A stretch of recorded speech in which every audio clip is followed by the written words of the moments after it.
11 जुलाई 2026 की सुबह आगरा के कुछ फार्मास्यूटिकल गोडाउन और मेडिसिन मार्केट्स में सब कुछ नॉर्मल लग रहा था। दुकानें खुली हुई थी, बिल कट रहे थे और जो मेडिसिन के कार्टून्स थे वो इधर से उधर हो रहे थे और शायद वहां मौजूद लोगों को इस चीज का जरा भी अंदाजा नहीं था। उत्तर प्रदेश के फेक मेडिसिन के सबसे बड़े रैकेट का पर्दाफाश होने वाला है। एक ऐसा ऑपरेशन जिसमें सिर्फ कुछ दवाएं नहीं बल्कि एक ऐसे ऑर्गेनाइज्ड रैकेट का पर्दाफाश हुआ जिसके बारे में कल्पना नहीं की जा सकती। रेड के बाद जो आंकड़े सामने आए उसने सबको चौंका के रख दिया, चाहे वो पेशेंट हो, फार्मासिस्ट हो या डॉक्टर हो, सब सोचने पे मजबूर हो गए।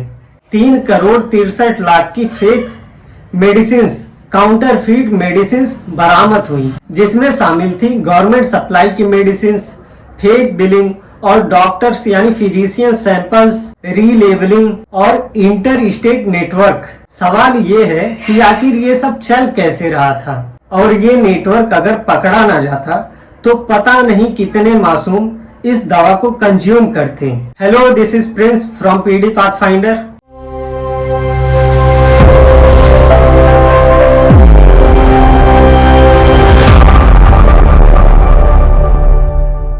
और आज हम बात करने वाले उत्तर प्रदेश के सबसे बड़े फेक मेडिसिन रैकेट का, जिसने सबके मन में एक बहुत बड़ा सवाल खड़ा कर दिया।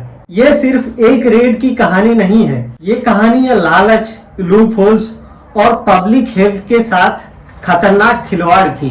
तो वीडियो में इन तक बने रहें, क्योंकि आज जो हम जानने वाले हैं वो हर मेडिसिन यूजर को पता होना चाहिए। इस कहानी की शुरुआत एक दिन में नहीं हुई। रिपोर्ट्स के मुताबिक इन्वेस्टिगेशन तब तेज हुई जब आगरा के कई मार्केट से फेक और सस्पिशियस मेडिसिन की कंप्लेंट्स आनी शुरू हुई। कुछ प्रोडक्ट्स को लेके इस चीज पे शक था कि इनकी जो सप्लाई चेन है वो साफ नहीं है। अथॉरिटीज को ये अंदाजा हुआ कि मामला सिर्फ एक शॉप या एक डिस्ट्रीब्यूटर का नहीं है, इसका पूरा एक नेटवर्क है जो कई राज्यों और बड़े बड़े शहरों तक फैला हुआ है।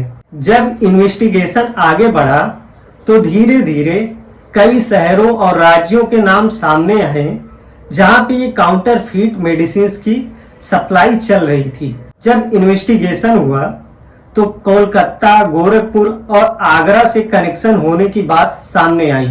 अब सोचिए, अगर कोई मेडिसिन का पैकेट देखने में ओरिजिनल लगे, पैकेजिंग उसका ओरिजिनल जैसा लगे, तो एक आम आदमी कैसे पहचान करेगा कि जो दवा है उसमें, उस पैकेजिंग के अंदर जो दवा मौजूद है नकली है कि असली है।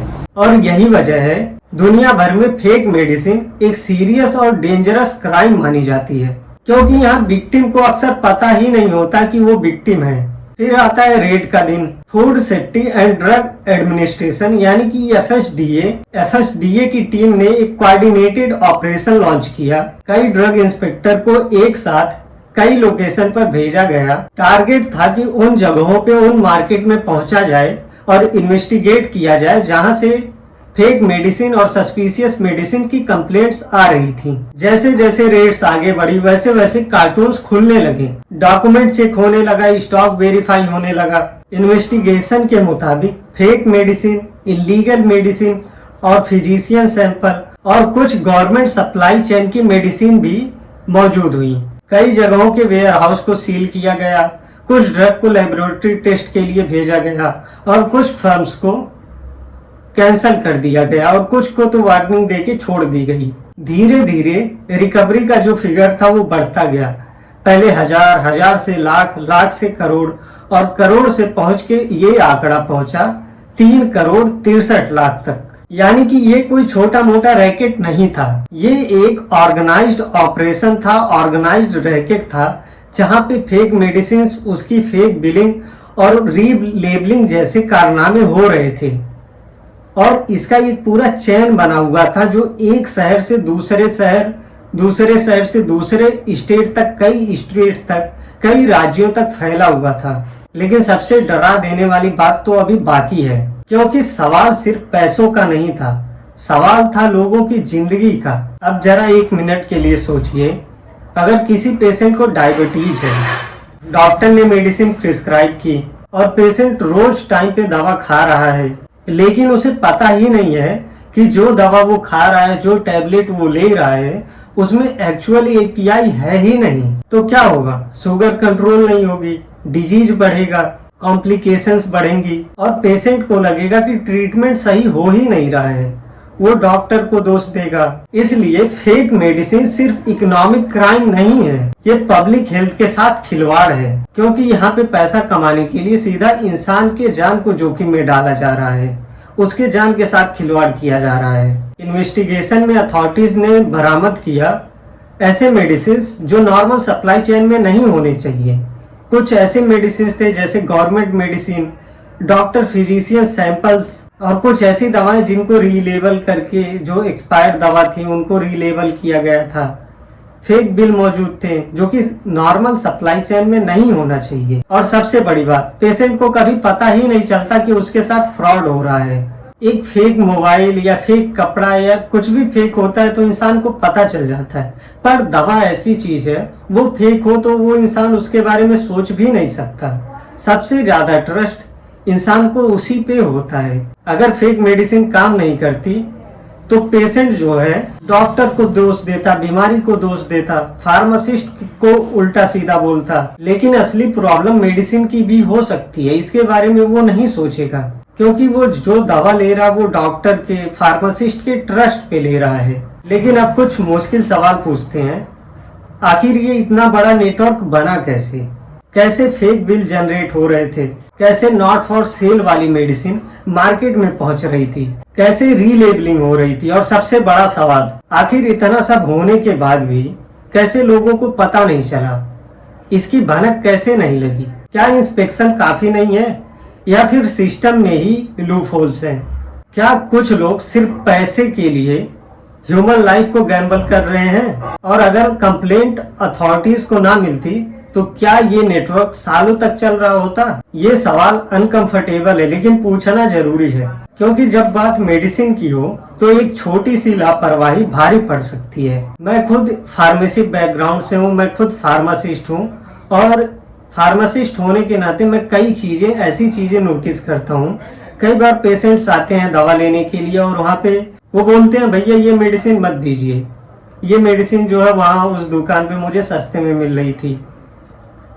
बात ये है कि हर दवा जो सस्ती मिलती है वो फेक हो जरूरी नहीं है, पर जैसे जब वो रेट बताते हैं कि 100 रुपए की मेडिसिन है, मान लीजिए हमको 80 रुपए में उसका खरीद पड़ रहा है और वो सामने वाला बोल रहा है कि ये मुझे 40 रुपए में मिल रही है, तो सवाल पूछना जरूरी हो जाता है। क्योंकि फेक मेडिसिन का सबसे बड़ा वेपन होता है लालच और इग्नोरेंस।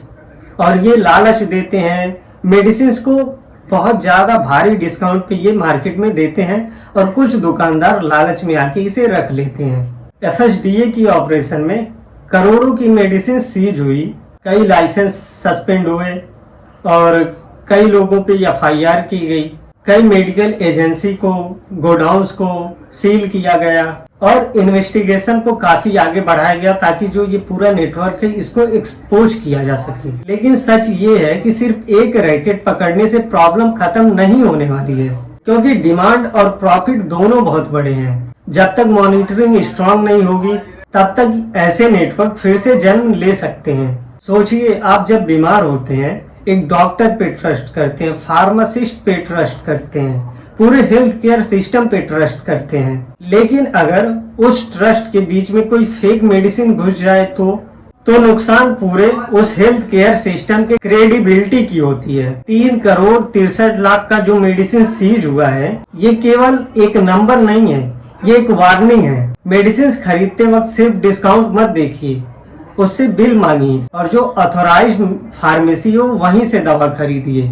ये नहीं कि किसी भी मेडिकल स्टोर पे जहाँ सस्ता दे रहा वहीं से दवा खरीद लिए, ऐसा नहीं करना है। आप एक ऑथोराइज्ड फार्मेसी से ही मेडिसिन लीजिए, क्योंकि फेक मेडिसिन का सबसे बड़ा ये नुकसान नहीं है कि आपका पैसा बर्बाद होगा, सबसे बड़ा नुकसान तो ये है कि आपके सेहत के साथ खिलवाड़ होगा। मैं हूँ प्रिंस पीडी पाथफाइंडर से, और अगर आपको ये वीडियो इंफॉर्मेटिव लगी है तो वीडियो को जरूर लाइक करें और अपने दोस्तों के साथ, फैमिली के साथ, रिश्तेदार के साथ जरूर शेयर करें। और उनको अवेयर करें ताकि वो इस वीडियो को देख के अवेयर रहें और फेक मेडिसिन से बच सकें। और ऐसे ही और ऑथेंटिक और इंफॉर्मेटिव वीडियो के लिए चैनल को सब्सक्राइब करना ना भूलें। मिलते हैं नेक्स्ट वीडियो में किसी और टॉपिक के साथ।